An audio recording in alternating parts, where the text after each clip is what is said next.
Thank you for joining us this week on the hashtag Ask Simplus show, where we come in and answer your questions that you send in to us.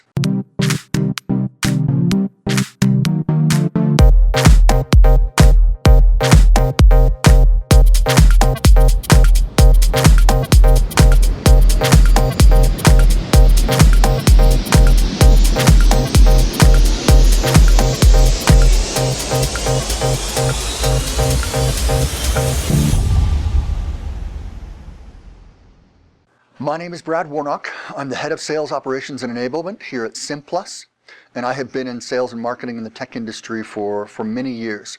Often I have built and launched new products and worked on the sales process to assess how we get customers and convert them into happy customers. This week's question is, how do I segment my pipeline for better management? So there's a couple of things you need to remember about pipeline management. First of all is the golden rule of make sure you have all of your information in Salesforce.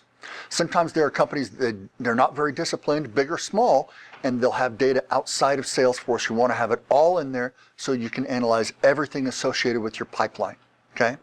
And next is you're really segmenting your pipeline around the decision points with the customers, right? Traditionally, you start with prospects, and those get turned in or converted to leads, and those get turned in and converted to opportunities. Now, if you don't measure how many come in at what segment of the pipe and how fast they convert, that's the first piece of segmentation. After that, you're really looking for decision points. What kind of decision points? Decision points from the customer and your decision points. You start with the customer because the customer decides when to make contact with you. That's sometimes when you convert a lead, or they decide when they're going to move forward through the sales cycle. Now, the second point is your influence on that. Right? What can you do internally to influence a customer to move through the different segments of the pipeline? So as long as you look at that in an intelligent way and you really look at it from the standpoint of your company and your customer, you can do a lot. The biggest thing to remember is you want to be improving those numbers over time.